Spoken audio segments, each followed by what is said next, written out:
எல்லாருக்கும் வணக்கம். இந்த வீடியோ யாருக்குன்னா சிவனடியார்கள், சிவன் பக்தர்கள், ஆன்மீக நண்பர்கள் அனைவருக்கும் இந்த வீடியோ சமர்ப்பணம். இந்த வீடியோவில் ஒரு முக்கியமான விஷயத்தை சொல்ல போகிறேன். இந்த வீடியோ கடைசி வரைக்கும் பாருங்கள். உங்களுக்கு மிகப்பெரிய ஒரு விஷயம் உங்களுக்கு இருக்குது.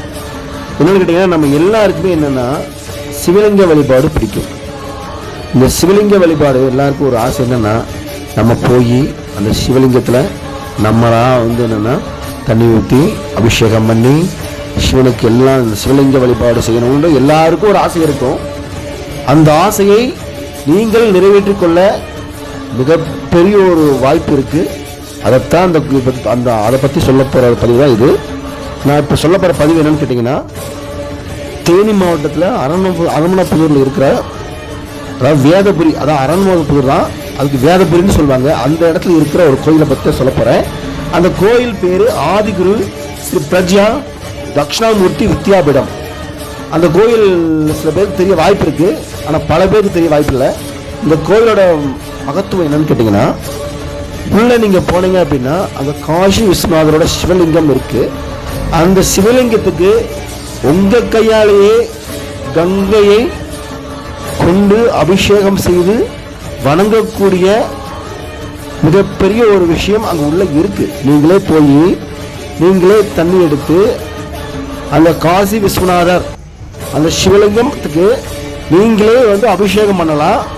அதை பற்றி ஃபுல் டீட்டெயில், இந்த ஃபுல் விவரத்தை தான் இந்த வீடியோவில் போட போகிறேன். கொஞ்சம் பொறுமையாக பாருங்கள். சரி, வாங்க கோயிலுக்குள்ளே போகலாம்.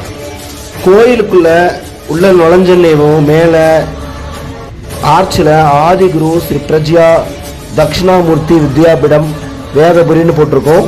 நீங்கள் உள்ளே போயிட்டீங்க அப்படின்னா கோயிலுக்குள்ளே ஃபுல்லாக நுழைஞ்சிங்கன்னா ரெண்டு சைடுமே கணபதி பகவான், யானை முகத்தோன், ரெண்டுமே யானையோட ரெண்டு சிலைகள் இருக்கும்.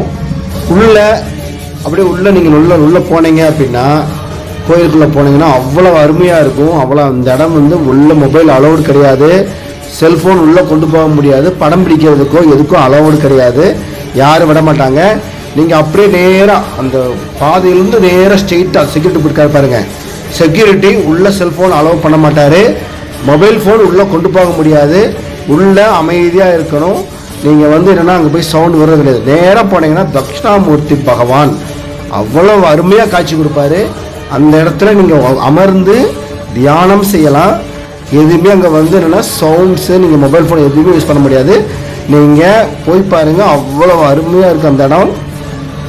தியானம் பண்ணுறதுக்கு அவ்வளவு அருமையான இடம் இந்த இடம். நீங்கள் அமர்ந்து தியானம் செய்யலாம். சரி, நான் சொன்ன இடம் எங்கே இருக்குது அப்படின்னா, நீங்கள் காசி விஸ்வநாதர் அந்த சிவலிங்கத்துக்கு கங்கை அபிஷேகம் செய்து நீங்களே வழிபடக்கூடிய இடத்துக்கு தான் இப்போ பார்க்க போகிறேன். இப்போ அந்த இடத்துக்கு தான் போக போகிறேன். வாங்க போகலாம். அந்த இடத்துக்கு தான் நான் இப்போ போகிறேன். நீங்களே பாருங்கள். இந்த இடம் நீங்கள் அந்த கோயிலேருந்து ரைட் சைடில், தட்சிணாமூர்த்தியில் போகிற ரைட் சைடில் இருக்குது. வலது பக்கம் நீங்கள் வந்தீங்க அப்படின்னா அப்படியே அந்த கோயில் பாருங்கள், அங்கே சிவலிங்கம் இருக்குது, காசி விஸ்வநாதர் சிவலிங்கம். அந்த கோயிலை பாருங்கள், அந்த பாருங்கள் முன்னாடியே பார்த்தீங்கன்னா கங்கை மாதா. நீங்கள் அந்த தண்ணி எடுத்து அபிஷேகம் செய்யக்கூடிய, அந்த தண்ணியை கொண்டு போகக்கூடிய அந்த இது இருக்குது. அதை எடுத்து நீங்கள் அந்த பேனரில் எப்படி அபிஷேகம் பண்ணணும், எந்த மாதிரிலாம் பலன் இருக்குது, எல்லா விஷயங்களும் அந்த பேனரில் போட்டிருக்கோம். அதைப்படி நீங்கள் பண்ணீங்க அப்படின்னா அதுக்கு உண்டான முழு பலனையும் நீங்கள் அடையலாம். நீங்கள் பாஸ் பண்ணிவிட்டு அந்த போர்டில் என்ன போட்டிருக்குன்னு சொல்லி நான் ஃபுல்லாக எடுத்திருக்கேன்.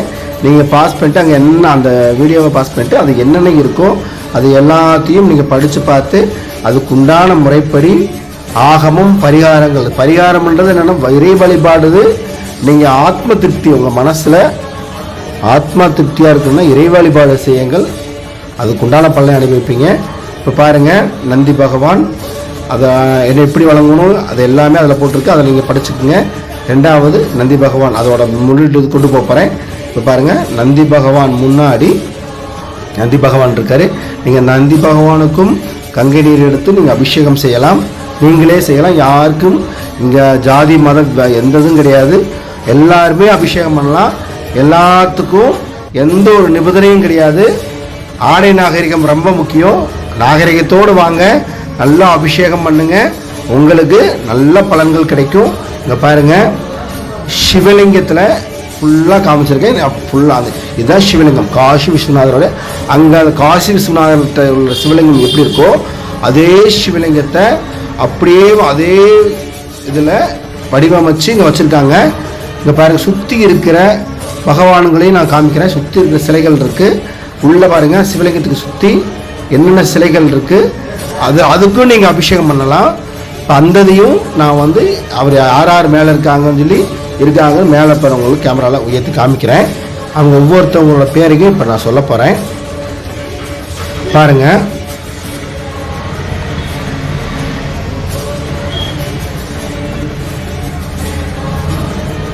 முதல்ல ஸ்ரீ காசி விஸ்வநாதர்.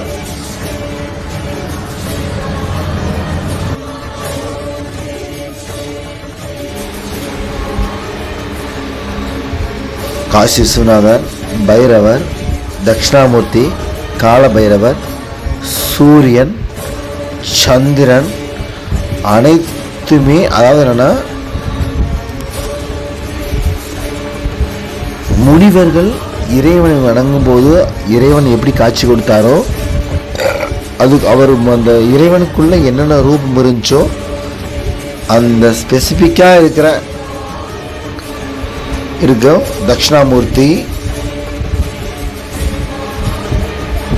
ஸ்ரீ காசி விஸ்வநாதர்ன்றது சிவலிங்கம், சரிங்களா? நீங்கள் வந்து அந்த சென்டரில் போட்டுருலாம், சரிங்களா? எல்லாத்துக்கும் சென்டரில் அவர் இருப்பார். ஸ்ரீ பைரவர், சூரியன், சந்திரன் எல்லாமே வந்து அங்கே உள்ள சிலையாக இருக்காங்க.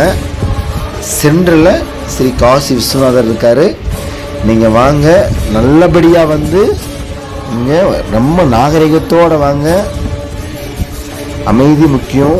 அமைதியாக வந்து இறைவனை தரிசித்து இறையருள் பெற எல்லாரும் இறையன்போடு ஆன்மீக வாழ்க்கை வாழ அந்த இறைவனை பிரார்த்தித்ததோடு சரி, அன்பாக இறைவனை வேண்டி நீங்கள் வந்து இறையருள் பெற ஆண்டவனை பிரார்த்தித்துக் கொள்கிறேன். வாழ்க வளமுடன், வாழ்க நலமுடன். ஓம் நம சிவாய.